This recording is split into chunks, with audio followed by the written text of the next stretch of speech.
Welcome back to Cabral HouseCall. I'm Stephen Cabral, board-certified naturopathic doctor, and today on our motivation and mindset house call, we're going to take your questions on how to achieve your goals in the fastest way possible, but we're also going to do it from a standpoint of no anxiety, no being overwhelmed, and being able to live a life of no regrets. If you did not listen to our last podcast on this specific topic, I highly recommend you do. It was one of my more favorite topics to talk about, and it's something that I experienced in my own life of having so much anxiety, so many regrets, of not being where I felt that I should have been, and I do explain all of that. I do hope you listen to it. It's short, and I believe it is powerful.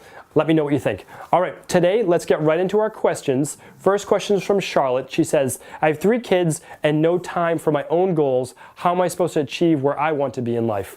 So it's a great question, Charlotte. Now that I have 2 young girls myself, there never seems to be like there is enough time in the day. There really doesn't. I would never take it back.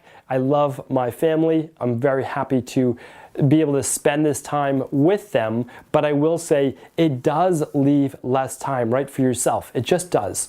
Once you make that decision to have children of your own, then you are obviously making some sacrifices for the betterment of them and the betterment of your family. So there's no doubt about that. Unless you have, the ability to really have someone watch your children and get away for a certain period of time, what you're thinking about is, how can I accomplish my own goals in the time that I do have? So what I'm going to assume is that you might be either watching your children during the day or you're at work and you obviously have to do your job. So what I would say is this, and this is what I found for myself, is that when I want to do my own goal working, outside of maybe my own consultations and appointments with the people that I care for, my own practice, is I have to do that before I leave, or not before I leave, but before my workday starts, during lunchtime, and then after work. And so this is how I do it specifically. I try to wake up now an hour before I even have to get to my office.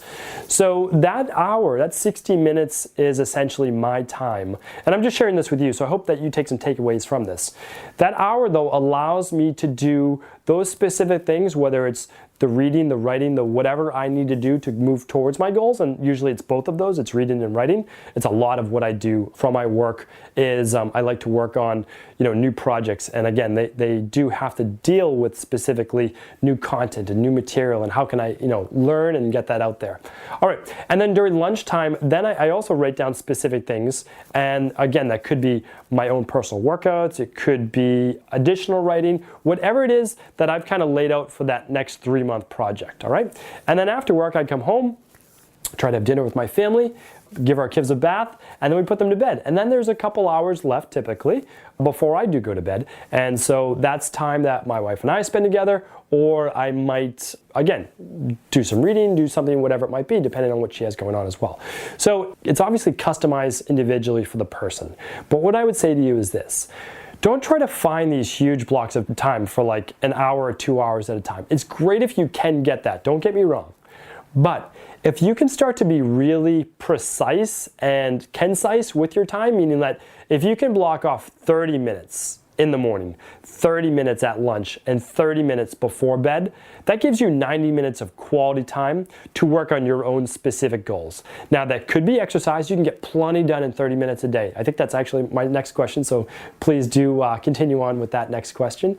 30 minutes before work. I just started doing it, to be honest, because I was like playing beat the clock when I started my day and it was just causing too much stress. So now I just ease into my day. Even if it's a little less sleep, I'm still easing into my day, which is actually just much more relaxing for me. And then before bed, as long as it's not stressful work before bed, you can actually get a lot done as well. I like to use that time for reading.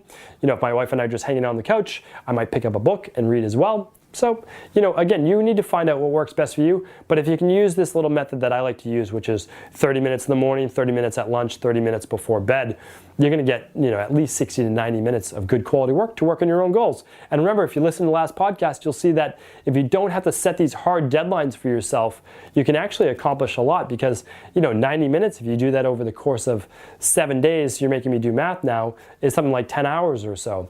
So if you're getting 10 hours of work per week, that's 40 hours of work per month. That's a lot. You're putting in a whole week of work each month. And I think that's fantastic. So I hope that advice works for you. All right, next question is from Taylor. And Taylor asks, how do I get in shape when I only have 20 minutes a day? So really interesting question, nice question, and one we do get quite a bit. So this 20 minutes, you think of it as very little time, right? But here's what I say to you. It's, yes, your workout, we'll talk about that, the 20 minutes, but what are you doing when you're not working out? That's so important. People think that it's all about this one workout. That's the magic. No, the magic actually happens with keeping your body metabolically active. That means not sitting down all of the time. You have to get up, whether it's just walking around your office, taking trips to whatever, walking during lunch, walking before work, walking your dog, walking your neighbor's dog, whatever it is. You need to keep your body active, and that means not sitting. So what I say is always prerequisite is walking 10,000 steps per day. If you're at 3,500, which most people are, when just starting out, you have to work your way up by about 10 minutes per day, and that's going to equal, another 1,000 steps or so per day, and then just keep going until you get to your 10,000 steps, which truly is only being on your feet for 100 minutes per day. That's only being on your feet for an hour and a half per day out of 24 hours. It seems like such a small amount, but the truth is that most of us humans are not, and that's what the studies show, and that's actually just from my own data as well, having worked with so many clients. So, okay, it's being more active, but now let's look. You have 20 minutes. 20 minutes to me, you can get a lot of work done in 20 minutes. I look at it as this. You could do a circuit of 5 exercises, and you could do that 3 times in 15 minutes. Give yourself about 2 minutes to 3 minutes between all of those. So I'll put it to you like this. You get your body doing warmed up with a little bit of a warm-up, like a plank, some jumping jacks, some mountain climbers. Okay. You'll rest a minute, you'll get into your workout, you'll do a circuit of 5 exercises. Those exercises will all last somewhere between 30 and 60 seconds. You will take those 5 exercises and you'll see they take you somewhere between 3 and 5 minutes. At the end of that 3 to 5 minutes, you will rest a 1-to-1 work ratio. So if you worked for 3 minutes, you will rest about 3 minutes. You could rest maybe a little less if you're in good shape. Up to 5 minutes. Then you will repeat that circuit again, and you'll be up to now what? A warm-up plus, let's say, a 4-minute circuit, plus a 3 to 4 minute rest, plus another 4-minute circuit of the same 5 exercises. So what are we at now? About 15 minutes. Give yourself a rest, repeat one more time. You just did a 5 exercise circuit 3 times. You don't need more than that. That would be an absolutely fantastic workout. It really, really would. And so don't think of it as a lack of time. Think of, what can I do in this time that I do have? And remember, I've created and talked about on the Cabral Concept many different workouts just in 10 minutes per day, like a 3-minute warm-up with body weight exercises, and then just doing kettlebell swings, right? So those swings would last somewhere between 30 and 60 seconds. You would rest 30 to 60 seconds and just repeat, and just keep doing that. And if you did 10 sets of that, that would be a 20-minute workout. So you can get so much done. Never think about what you can't do, right? Because that's limiting. Oh, I can't do an hour, so I'm not going to do anything. If you did 20 minutes a day, you'd be in phenomenal shape, as long as you're obviously following a good, healthy nutrition plan and you had everything else in your body balanced. So please do not focus on the lack of time you have. Instead, focus on the time that you do have. I hope that helps. All right, Johnathan is our last up to date. Johnathan is asking this. I'm in my early 60s, and there's so many things I wish I would have done in my life. What should I do now to not have those regrets? All right, so I added the no regrets at the end because he told a longer story of some of the things that he would like to accomplish, and they might have been private, so I do want to keep it private just because I didn't know if I should repeat those. But that doesn't take away from this question. So to me, I work with so many people in their 60s and 70s and 80s, believe it or not, and they're all working on their wellness, and many of them are working on their body transformation as well. So what I would say is this. I don't believe being in your early 60s or 60s in general is now feeling like, oh, well, you didn't get done what you wanted to get done, so you just have to forget about it. I don't see that at all, especially this, that when you look at research and studies, now the life expectancy is somewhere between 74 and 78 years, male versus female, but also it's different depending on how well you're taking care of yourself, unfortunately, economic class, all of these specific things. And I hope one day we can equalize all across, the timelines of people if you're taking care of yourself, right? I mean, those are kind of prerequisites. It shouldn't matter how much money you have. It shouldn't matter this, and this. But I do believe with the internet, with podcasts like this one and other ones, that people are going to be able to educate themselves without having to go to the best doctors in the whole world. And they're going to be able to see what they need to do from themselves from a low-cost standpoint, somewhere between maybe like $3 and $10 per day, to take really great care of themselves so they don't even need to use their own health insurance except for catastrophic events. All right, but I'm getting off topic. That's another day's show. So what I'm saying is this, though. Johnathan, you're in your early 60s.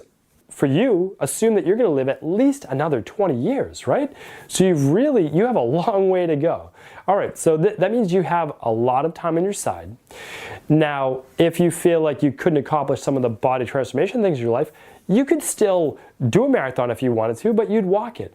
If you still wanted to do a triathlon, well, then you could do a sprint triathlon and you could train for it. And you could train for a year or 18 months to be able to do it. Don't put a time limit on it, and you're doing your own specific age group as well. But again, why not just do it to do it? Now, if your goal is still business-wise, if you're looking into retirement soon, then this could be a second career change for you. And if it's wellness-based, well, no problem at all. Start on working detoxifying the decades worth of accumulations, on the body, eating well, and just beginning a light exercise program that you can rebuild your body from. So there's so many things you can do. I can't even imagine, all the possibilities you have for yourself. I think that you feel like you maybe didn't accomplish the things that you wanted to on a specific deadline that you set for yourself, like maybe I did for my own self, but that doesn't mean you still can't accomplish them in your lifetime. And to me, that's just as important. It's being grateful for where you're at right now. Now, there's a lot of people, Johnathan, who this stuff doesn't even cross their mind that there is even a possibility that they could accomplish things in their life, that they do have control over their own life. So what I would say to you is you're in a great spot right now. You're in a spot where you understand that you have the ability to take control of your life, and because of that, you now are not limited by saying, I wasn't able to do it in my 20s, 30s, 40s, or 50s, so how could I possibly accomplish it in my 60s? No. You now have that 40 years of working experience, of life experience, to say, this is what I learned from all that. Not only can I accomplish any goals I set out for myself, but I can probably do it faster now because I have that much more wisdom. So I do want you to understand that the only limitations you have are the ones that you set for yourself. Will you maybe have to tweak it a little bit based on age? Yes, but that means that maybe you won't win the Boston Marathon. Okay, that's okay though. But what if you still complete it? Just doing a walk run, or just walk. Why not, right? Why not be a finisher? I think that's really important to look at. Is sometimes we can say, if this goal is important to me, how can I still accomplish it? But maybe in a little bit more realistic way, where I'll still be really happy that I accomplished it and with no regrets. Johnathan, I hope that answers your question today. Thank you again for allowing me the opportunity to answer your questions on the Cabral House Call. As a thank you for tuning in today, I wanted to share with you the #1 system my private clients in Boston and now all over the United States are using to lose weight, decrease bloating, improve digestion, eliminate skin issues, and increase their energy all day long. It's called the Cabral Detox, and without going into all the details right now, simply go to drcabraldetox.com and you can find out how my proven, simple 7-day system can help you lose weight and feel great. There's no hype, there's no marketing, and best of all, it's guaranteed or your money back. And as a thank you for being a listener of the Cabral Concept, I'd like to offer you $10 off your next 7, 14, or 21-day Dr. Cabral Detox purchase in the month of March. Simply enter the savings code MARCH10, all in lowercase, one word, when checking out. Thank you again for tuning in, and I look forward to hearing your success story soon.